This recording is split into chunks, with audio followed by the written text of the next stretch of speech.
Hello everyone, welcome to our channel. जैसा कि आपने थंबनेल देखा ही होगा, रॉन्ग क्वेश्चन का टिप्स हम बता रहे हैं कि ऐसा आपको मिस्टेक्स नहीं करना है आपके बोर्ड एग्जाम में, जो कि आपका बोर्ड एग्जाम स्टार्ट हो रहा है 17 फेब से 2025 टू 2026 सेशन के लिए। तो इसमें हम टोटल 5 पॉइंट कंसीडर करेंगे। सबसे पहले पहला पॉइंट हम आपको बता देते हैं, पहले सारा पॉइंट बताते हैं, उसके बारे में हम डिस्कस करते हैं। ओके, तो सबसे पहला आपका पॉइंट है एग्ज़ाम टाइम। आपको मैनेजमेंट अच्छा रखना है, फिर रॉन्ग क्वेश्चन को भी अटेम्प्ट करना है। क्यों, मैं आपको बताऊंगा अभी। आपको चलिए बस बता देते कौन कौन सा मेन पॉइंट्स है।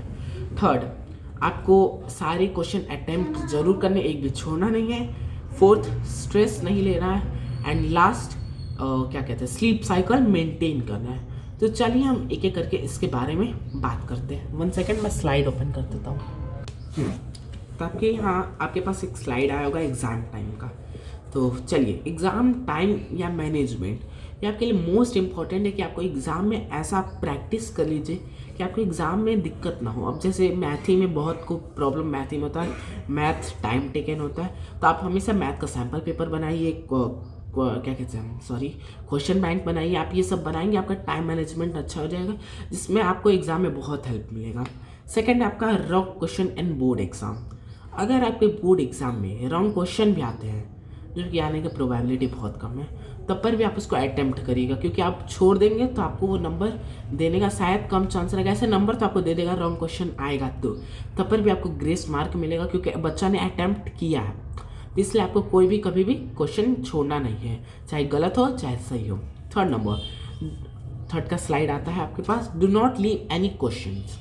कोई भी आपको क्वेश्चन तो छोड़ना नहीं है। तो आपको मेन मोटिव बना लेना, क्वेश्चन कैसे छूटता है। अगर आप कुछ नहीं पढ़े हो तब, और ऐसा होगा ही नहीं क्योंकि आप बोर्ड है, स्ट्रेस होगा ही, तो कोई भी क्वेश्चन आप छोड़ेंगे नहीं।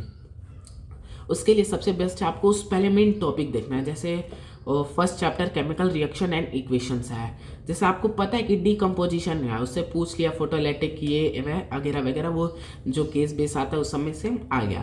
तो जैसे आपको इसका आंसर नहीं पता, तो आपको सबसे पहले देखना है कौन से टॉपिक का आंसर नहीं पता। उस टॉपिक का नियर अबाउट में कुछ आंसर लिखेंगे ना, तो आपको 1 मार्क्स मिल जाएगा। अगर 3 मार्क्स 5 मार्क्स का हो तो आपको कोई भी क्वेश्चन लीव नहीं करना है। Fourth one, always attempt best you know.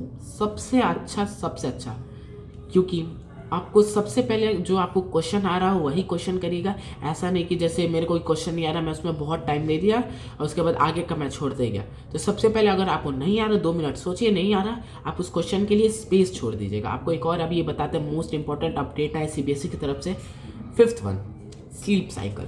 आपको बोर्ड के एग्जाम से पहले अपना स्लीप साइकिल कंप्लीट कर लेना। 6 to 8 आवर का आपको स्लीप ले लेना है।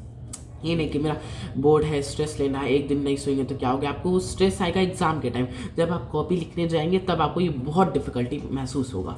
तो इसलिए आप कभी भी क्वेश्चन छोड़िएगा मत। ये सब, यही मेन 5 पॉइंट था। तो अच्छा लगे तो लाइक शेयर सब्सक्राइब करिएगा। Thanks for watching and share जरूर करिएगा। Bye bye.